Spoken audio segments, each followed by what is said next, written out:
Hi everyone. How are you feeling after that roller coaster of a match?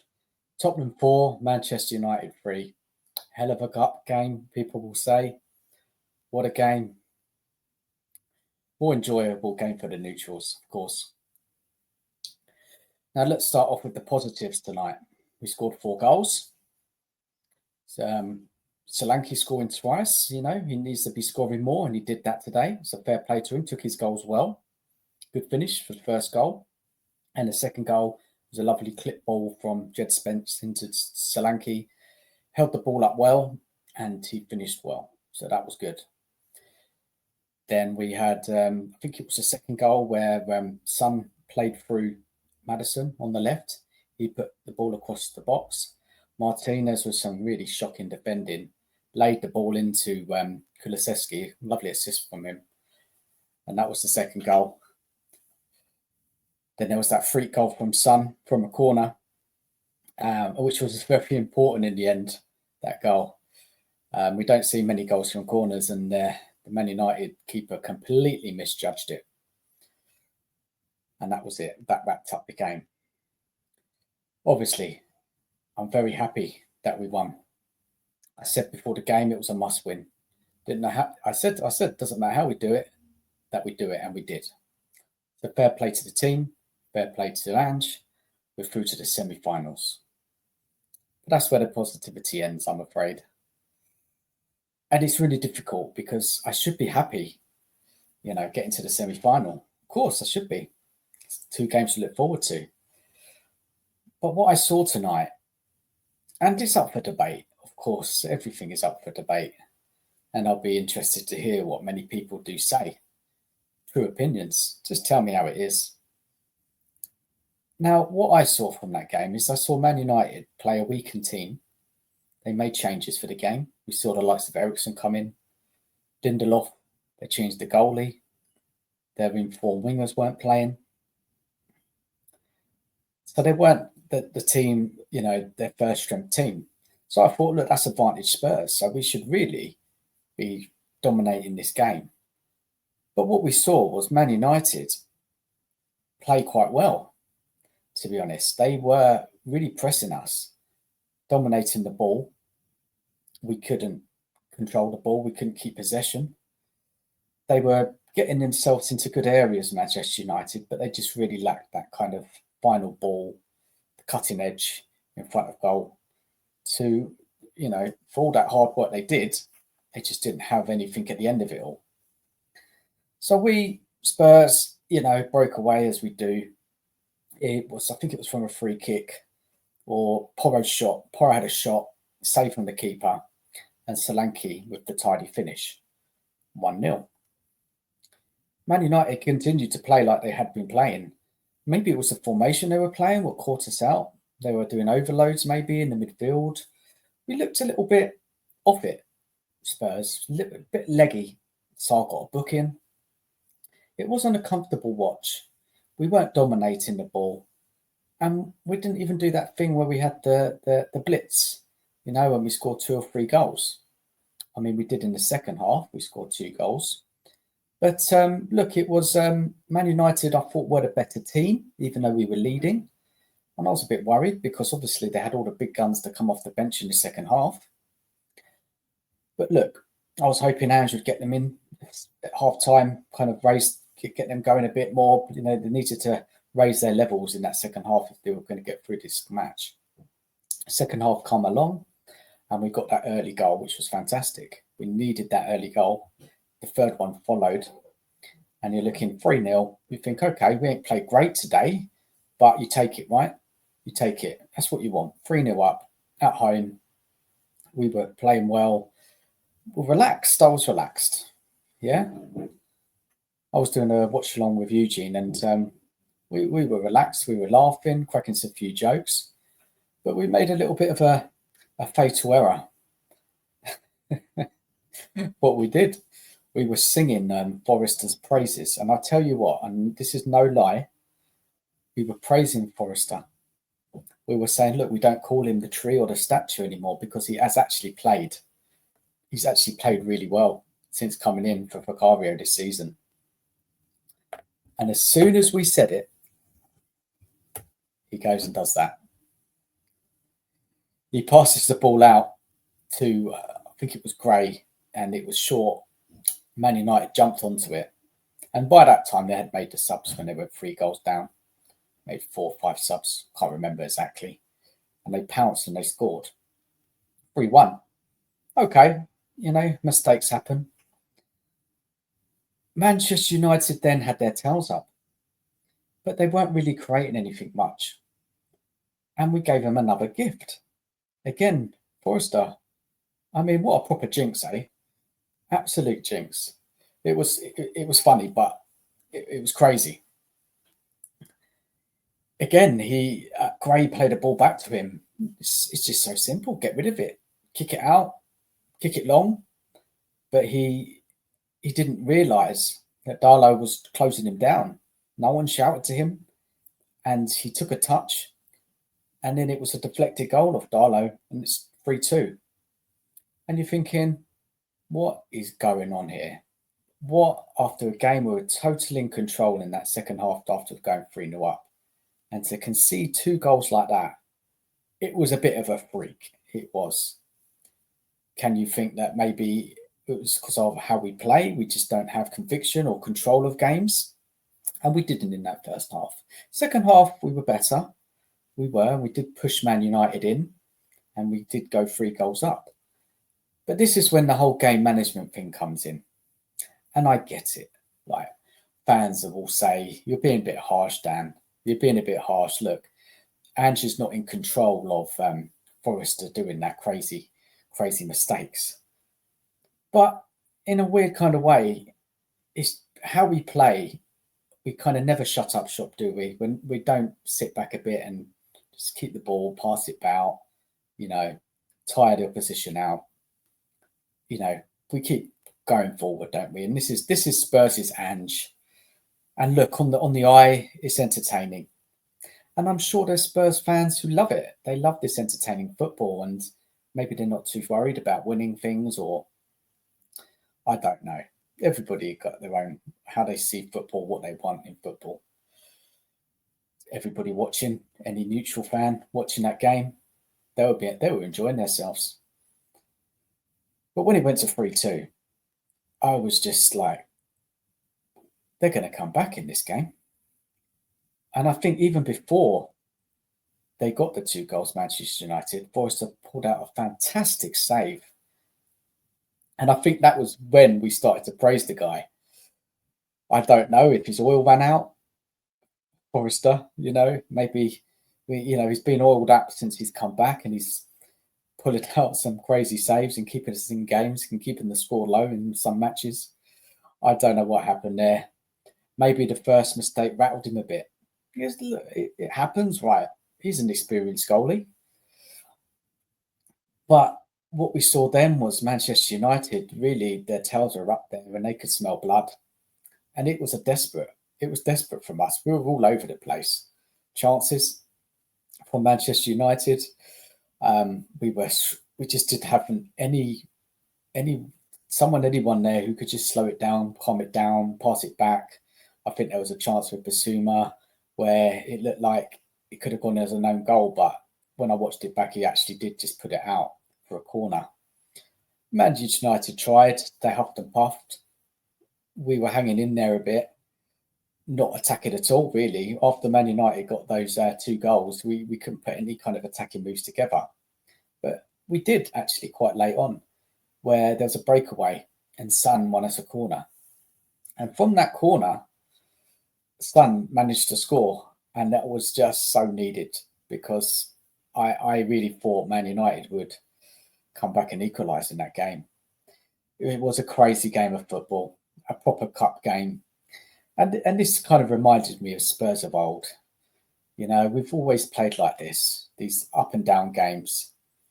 And people might enjoy that, but that performance there, and we got the win, which is fantastic. It could have gone the other way very easily if Manchester United started off a bit stronger in the game.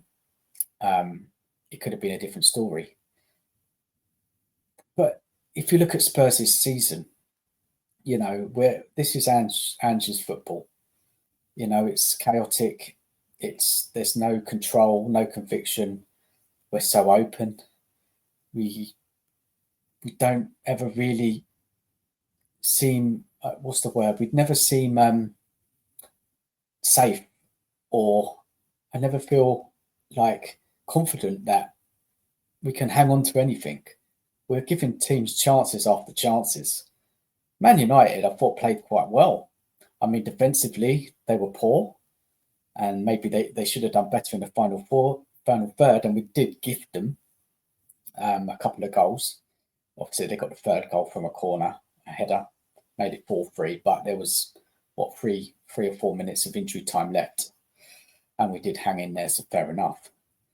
Now, in the kind of counter argument to this game, and I've obviously read what Ange said, after the game, and he's kind of like pointed towards that the squad and the team they're giving it their all. They're tired. He's kind of pointing towards the lot of games we've had, a lot of injuries we've had. I get that. I get that. Some people say like some players were running on fumes, and that kind of impacted on our performance and our up and downness. We never really dominate games week to week, do we? We have these spurts of good play. We have these good moments in games where we put good moves together and we can score great chances. You never see a really kind of a solid 90 minutes of, look, we completely dominated the game. We didn't give up many chances. It's just not Spurs, it's Ange, is it? Ange's Spurs. I mean, we play this way. This is always going to be Ange's way. He's not going to change for no one. He's got us to a semi-final, and which is fantastic. Look, it is fantastic, but I just really worry about us. I mean, we know who we're playing now, Liverpool, in the semi-final. The first leg is at home, second leg is away. Do I think we can get through? Maybe if it was on like a one-off match at home, we could do it, on a cup night. This football can get you that, as I said.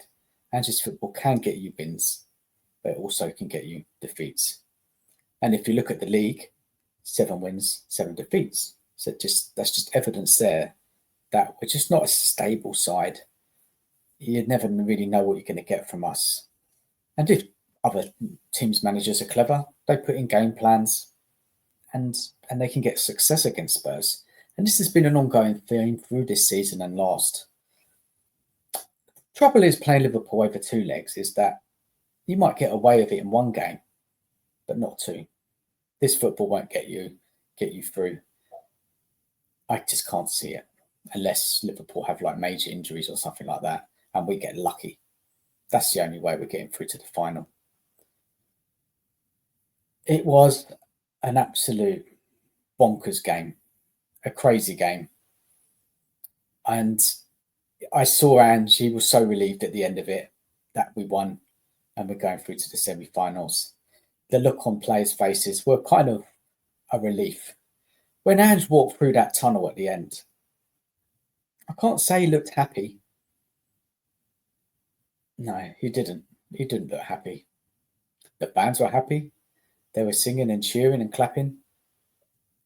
I don't think I heard a lot of levyout tonight, but I was doing a watch along, so I didn't have the sound on. When you're winning the levy-outs, you don't really hear that. You don't really hear it. I'm sure if we were losing that game, we would have.